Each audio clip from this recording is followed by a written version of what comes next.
Welcome back to the IBFP. Here's your host, Boxing New. Welcome back, fight fans. Welcome back. Let's just dig right into it. Another edition of the Q&A with the IBFP Part 1. And we start with Lemon 26, and he states, if Joshua and Fury were to fight, who would win? Is it 50-50? And lastly, is it bigger than Wilder versus Joshua? So let's just break it down. And when you examine Anthony Joshua versus, Tyson Fury, you see that both guys have been through a lot of different type of opponents, and both of these guys have different skill sets. And when you take a look at it a little more closely, you see Anthony Joshua, he's a unified heavyweight champion, so he has a lot of accolades. He's knocked out Vladimir Klitschko. And then you see on the other hand, you see Tyson Fury. He has, he's a lineal champion.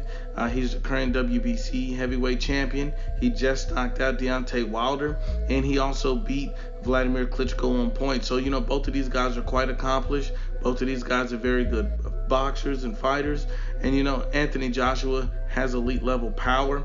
Tyson Fury is not regarded as having that type of power, but he did prove that he does know how to sit down on his punches and make his punches effective. Now, when you look at the guy's weaknesses, you look at Anthony Joshua versus Andy Ruiz. Andy Ruiz beat him in the first fight, stopped him. Anthony Joshua since has come back, made the necessary adjustments, and dominated Andy Ruiz Jr. I don't even think Andy Ruiz won a round. He kept him on the outside. He used his jab, he used his height, he used his reach. He did it effectively in a similar manner that Tyson Fury would use to dominate an opponent of his. So it was a very Tyson Fury-esque performance. Anthony Joshua proved a lot of doubters wrong. People said he was finished. People said he couldn't box. People said he was a robot. He proved those people wrong. And then on the other hand, you see Tyson Fury, he struggled with Otto Wallin with the very heavy pressure style. Tyson Fury is not used to that type of style. Tyson Fury, he since has recovered and bounced back from that fight by stopping Deontay Wilder in incredible fashion in the 7th round. So you give Tyson Fury all the credit in the world, and I think it is a 50-50 fight. I think it's a very close fight, and I don't think anybody's wrong for picking either guy in this matchup because it's literally that hard to call. But I will say this, I think that Anthony Joshua is going to fare way better than anything anybody would expect of Deontay Wilder. I know the stock is high on Tyson Fury right now, but Tyson Fury still does not fare well against pressure fighters. If you put constant pressure on him, then you have a chance to disrupt him. You stop him from being able to think and focus on his next move. And Anthony Joshua, he's done that in spurts in the past, and if he puts that together against a Tyson Fury, I think he'll give him enormous problems. But not only that, Anthony Joshua has a lot of power as well, and he's a very good boxer. He has a pretty good IQ, and he has great experience against top level fighters. He's not like Deontay Wilder, a guy who's used to fighting bottom of the barrel fighters, a guy who doesn't fight guys with power or risky fights. Deontay Wilder has just stepped up, and ever since he stepped up, he's got a draw and a loss on his record. So we got to be honest and objective. Anthony Joshua is nowhere near the type of fighter Deontay Wilder is. He's in a league of his own. So I think that Tyson Fury versus Anthony Joshua is a pure 50-50 fight. And at this point, I think Anthony Joshua versus Tyson Fury is twice as big as the Deontay Wilder versus Anthony Joshua, simply for the fact that, Tyson Fury is the man. It would be an all-British undisputed heavyweight showdown, and that would be massive, not just for the UK, but for the world. I think it's a great fight. I think it's 50-50, and it's really a pick'em. But let's keep it going. The next question comes from 23 Skiddo, and he states, do you think ESPN can make a deal with PBC to have Spence versus Crawford? And, when you look at Spence versus Crawford, I don't think that fight's going to happen anytime soon. I think it may eventually happen, but I don't think it's going to happen in 2020. I think it's going to happen in 2021 if I had to make a prediction. And the reason why is you have to look at what Errol Spence Jr. was doing before he got injured in a car crash, before he got any type of diminishment on his body. Errol Spence was looking to fight a Danny Garcia, who was not a world champion. He was not looking to unify with Terence Crawford. Errol Spence was riding high coming off a Sean Porter victory, and he was not looking to unify with Terence Crawford. A Terence Crawford who would have been a pay-per-view fight, who would have been a big fight and a unification. Errol Spence didn't even look in his direction.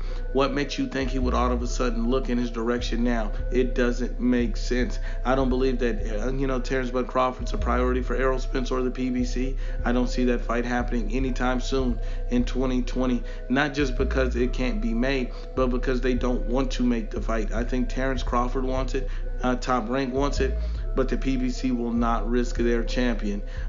Understanding how great Crawford is and how limited Errol Spence is. Let's be honest and unbiased.